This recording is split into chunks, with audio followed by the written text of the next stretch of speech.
श्रीमते रामानुजाय नमः। तत्त्वमुक्ताकलापग्रन्थे जीवसरे चतुर्थश्लोकः।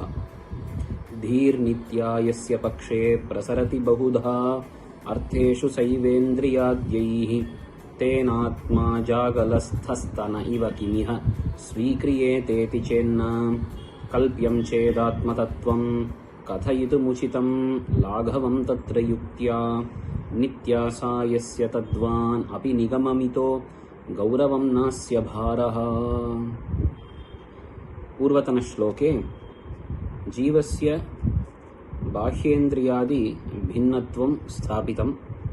तत्र अन्ते ज्ञानभेदस्थापनकाले पूर्वपक्षिभिः बौद्धादिभिः ज्ञानस्य क्षणिकत्वस्वीकारादपि तस्य आत्मस्वरूपत्वं वक्तुं न शक्यते इति निगमितम्। बौद्धा हि सर्वस्य क्षणिकत्ववादिनः ज्ञानमपि क्षणिकं मन्यन्ते। अतः ज्ञानमेव आत्मा न ज्ञानाश्रयः इति तेषां वादः क्षणिकस्य विज्ञानस्य आत्मत्व असम्भवकथनेन निराकृतः। इदानीम् अस्मिन् श्लोके तत्र कः प्रश्नः इति चेत्, अस्तु क्षणिकज्ञानम् आत्मा मा भवतु, किन्तु भवद्भिः वेदान्तिभिः नित्यज्ञानं स्वीकृतम्, अतः नित्यज्ञानस्यैव आत्मत्वं भवतु। आत्मा नाम नित्यज्ञानमेव, न तु तादृशज्ञानाश्रयः इति तात्पर्यमत्र। तद् पूर्वपक्षिणः तम् अभिप्रायमनूद्य अत्र खण्डयति आचार्यः।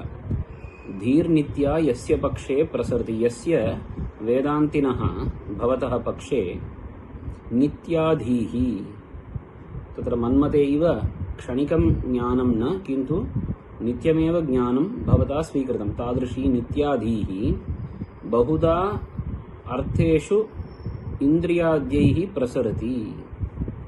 सैव धीः नाम या धीः मया क्षणिकत्वेन स्वीकृता सा तु त्वया नित्यत्वेन स्वीकृता।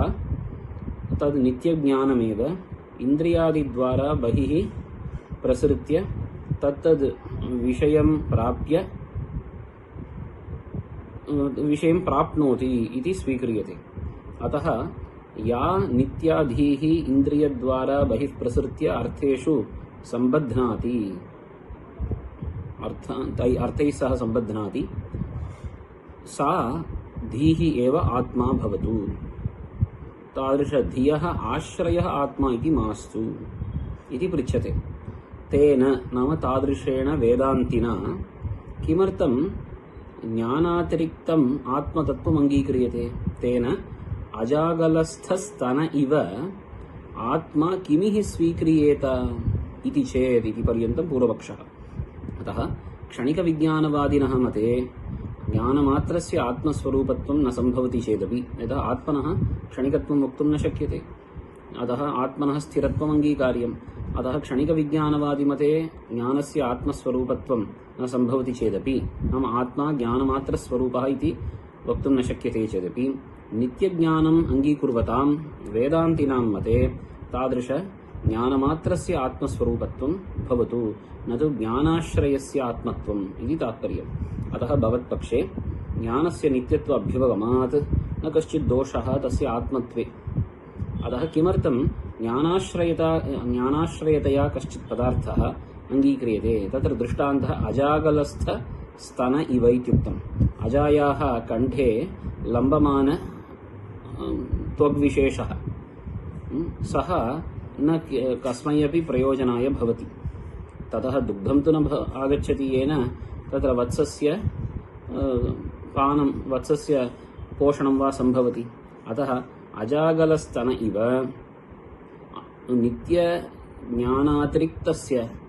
नित्यज्ञानातिरिक्तः आत्मा व्यर्थ एव इति चेत् न। तत्र उत्तरं किमुच्यते इति चेत्, इयं युक्तिः भवता आत्मानं कल्पयतां वादिनां मते तत्र वक्तुं शक्यते, किन्तु अस्मन्मते आत्मा तावत् निगमेन वेदप्रमाणेन सिद्धः। अतः लाघवयुक्तिः नास्माकं पुरतः वक्तुं शक्यते। कल्प्यं चेद् आत्मतत्त्वं कथयितुमुचितं लाघवं तत्र युक्त्या। अतः यदि वयं तत्र नित्यज्ञानाश्रयतया कश्चन पदार्थः आत्मरूपः तर्केण कल्प्येत तर्हि तदा तर्कविषये तु लाघवगौरवविचारः सम्भवति इति तत्र अयं प्रश्नः युक्तः। किन्तु अस्मन्मते नित्या सा यस्य तद्वानपि निगममितः, सा नित्या निगममिता वेदप्रमिता तद्वानपि तत्र निगममितः। यस्य नाम यस्य मम वेदान्तिनः पक्षे धर्मभूतज्ञानं नित्यं धर्मभूतज्ञानमपि वेदप्रमाणेन अभ्युपगतं तादृशज्ञानाश्रयभूतः नित्यः आत्मा अपि तत्र वेदैकप्रमाणसिद्धः। अतः नास्य गौरवं भारः। तादृशवेदान्तिनः मते इदं गौरवं दोषाय न सम्भवति इत्युक्तं भवति। एवञ्च अस्मन्मते तत्र न विज्ञातुर्विज्ञातेर्विपरिलोपो विद्यते। विज्ञातुः ज्ञानाश्रयात् आत्मनः विज्ञातेः, विज्ञातिः नाम धर्मभूतज्ञानं, धर्मभूतज्ञानस्य विपरिलोपः इत्यनेन असम्बन्धः न विद्यते इति उक्तम्। अतः धर्मभूतज्ञानं तदाश्रयः आत्मा तयोश्च नित्यसम्बन्धः इति अवश्यं स्वीकर्तव्यम्। आत्मनः ज्ञानस्वरूपत्वम् उच्यते इत्यन्यते तत् उत्तरस्मिन् श्लोके तत् विचार्यते। किन्तु आत्मनः धर्मभूतज्ञानम्, आत्मनः गुणः ज्ञानमिति कश्चित् गुणः अवश्यम् अङ्गीकार्यः। इदं तु साक्षात् वेदादिप्रमाणप्रमितम् इति उत्तरम् उक्तं भवति। धीर्नित्या यस्य पक्षे प्रसरति बहुधार्थेषु सैवेन्द्रियाद्यैः तेनात्मा जागलस्थस्तन इव किमिह स्वीक्रियेते चिचेन्न कल्प्यं चेदात्मतत्त्वं कथयितुमुचितं लाघवं तत्र युक्त्या नित्या सा यस्य तद्वानपि निगममितो கௌரவம் நாஸ்ய பாரஹ. இந்த 4வது ஸ்லோகத்திலே தர்மபூத ஞானத்தை காட்டிலும் அதிரிக்தமாக வேறுபட்டதாக ஆத்மா ஒப்புக்கொள்ள வேண்டாம் என்கிற அந்த வாதத்திற்கு பதில் உரைக்கப்படுகிறது. முந்தைய ஸ்லோகத்திலே 3வது ஸ்லோகத்திலே பார்த்தோமானால் அந்த பாஹ்யேந்திரியங்களோ கர்மேந்திரியங்களோ பிராணனோ அல்லது தர்மபூத ஞானம் ஞான குணம் இவைகளை காட்டிலும் வேறுபட்டதாகவே ஆத்மா ஒப்புக்கொள்ள வேண்டியுள்ளது என்று எடுத்து அருளி செய்தார். அங்கே கடைசியாக சொல்லும் பொழுது பௌத்தர்களின் பட்சத்திலே ஞானமானது க்ஷணிகமாக ஒப்புக்கொள்ளப்பட்டிருக்கிறபடியால் க்ஷணிக ஞானத்துக்கு ஆத்மஸ்வரூபத்துவம் சொல்ல இயலாது. ஆத்மா என்று சொல்லக்கூடிய தத்துவம் ஸ்திரமாக ஒப்புக்கொள்ள வேண்டியது ஒரு தத்துவம். அதனால க்ஷணிகமான ஒரு வஸ்துவுக்கு ஆத்மஸ்வரூபத்துவம் சொல்ல இயலாது என்பது காட்டப்பட்டது.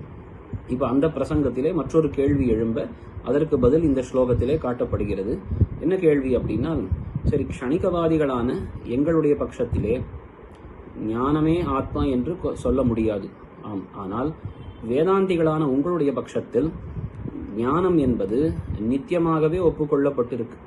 தர்மபூத ஞானமும் நித்தியம் என்றுதானே உங்களுடைய பட்சம். அப்போ ஞானமாகிறது நித்தியமாக இருக்கக்கூடிய ஒரு தத்துவம்னு சொல்லக்கூடியவர்கள் எதற்காக அதை காட்டிலும் வேறுபட்ட இந்த ஞானத்துக்கும் ஆசிரியமாக ஒரு ஆத்மான்ற ஒரு தத்துவத்தை எதற்கு கொள்ள வேணும்? இப்படி ஆத்ம தத்துவத்தை ஒப்புக்கொள்வதிலே எந்த பயனும் இல்லை. அதனால நித்தியம், ஆத்மா என்பவன் ஞானஸ்வரூபன், நித்தியமானவன். அப்போ நித்தியமான தர்மபூத ஞானம், நித்தியமான ஞானம் ஒன்று ஒப்புக்கொண்டால் போதும். ஆனால் வேதாந்திகளான உங்களுடைய பட்சத்திலே ஞானம் நித்தியம், அதற்கு ஆசிரியமான ஆத்மாவும் நித்தியம்னு இப்படி சொல்லுவதில் எந்த ஒரு யுக்தியும் இல்லை. இது சரியல்ல, இது தேவையற்றது. எப்படின்னா, ஆட்டு தாடியை போலே, அந்த ஆட்டின் கழுத்திலே தொங்கக்கூடிய சதையை போலே இதனால் எந்த பயனும் இல்லை. அதனால நித்தியமான ஞானத்தை ஒப்புக்கொள்ளக்கூடிய பட்சத்தில் ஆத்மா, அதற்கு ஆசிரியமாக ஆத்ம தத்துவம் தேவையில்லை அப்படின்னு பூர்வபக்ஷம் வர, அதற்கு அடுத்த 2 அடிகளாலே அதற்கு பதில் அருளி செய்கிறார். என்ன அப்படின்னா, இதுபோலே லாகவம் கௌரவம் இந்த விசாரம் எல்லாம் அனுமானத்தாலே யுக்தியை கொண்டு நாம் ஆத்ம தத்துவத்தை ஒப்புக்கொண்டால் அப்பொழுது இந்த தோஷத்தை கூறலாம். அதாவது என்ன தோஷம்? நித்தியமான ஞானம் என்கிற குணம் ஒப்புக்கொள்ளப்பட்டிருந்தால் அதுவே போதும். அதற்கு ஆசிரியமாக ஆத்மா என்கிற தத்துவம் வேண்டாம், இது கௌரவம் தான், எதற்கு ஒப்புக்கொள்ள வேணும்? இந்த கேள்வி எல்லாம் எப்பொழுது வரும் என்னால், நாம் யுக்தியை கொண்டு, அனுமானத்தை கொண்டு ஆத்மா என்பவன் ஞானத்துக்கு ஆசிரியமானவன் அப்படின்னு ஒப்புக்கொண்டால் இந்த கேள்வி வரும். ஆனால் நாங்கள் எந்த தத்துவத்தையும் அனுமானத்தை கொண்டு, யுக்தியை கொண்டு அங்கீகரிப்பதால் இல்லை. வேதம் மிக தெளிவாக தர்மபூத ஞானம் என்கிற குணம் நித்தியமாக உள்ளது, அந்த ஞானமாகிற குணத்துக்கு ஆசிரியமாக ஆத்மா என்கிற தத்துவமும் நித்தியமாக உள்ளது என்று வேதம் கூறியிருக்கிறபடியால் நாங்கள் ஒப்புக்கொள்கிறோம். நஹி விஜ்ஞான விஜ்ஞாது விஜ்ஞாதேர் விபரிலோபோ வித்யதே என்று இது போன்ற ஸ்ருதிகள் ஞான ஆசிரியமான ஆத்மாவுக்கு நித்தியமாக ஞானம் என்கிற குணம் உள்ளது என்று தெரிவிக்கிறது. அதனால ஞானம் என்கிற குணம் வேறு, அதற்கு ஆசிரியமாகிற ஆத்ம தத்துவம் வேறு என்று வேத பிரமாணத்தின் அடிப்படையிலே நாங்கள் ஒப்புக்கொள்கிறோம். அப்படி இருக்கும் பொழுது இந்த தத்துவத்தை கொள்வதனாலே என்ன பயன், இதனாலே என்ன பிரயோஜனம், இங்கே கௌரவம், இந்த கேள்விக்கு இடமே கிடையாது. அதனால் எங்கள் பட்சத்தில் ஆத்மா என்பவன் ஞானத்தை காட்டிலும் கூட வேறுபட்டவன், இந்த ஞானத்துக்கும் ஆசிரியமானவன், ஞாதாவானவன் என்று தேறுகிறது. ஸ்ரீமதே ராமானுஜாய நமஹ.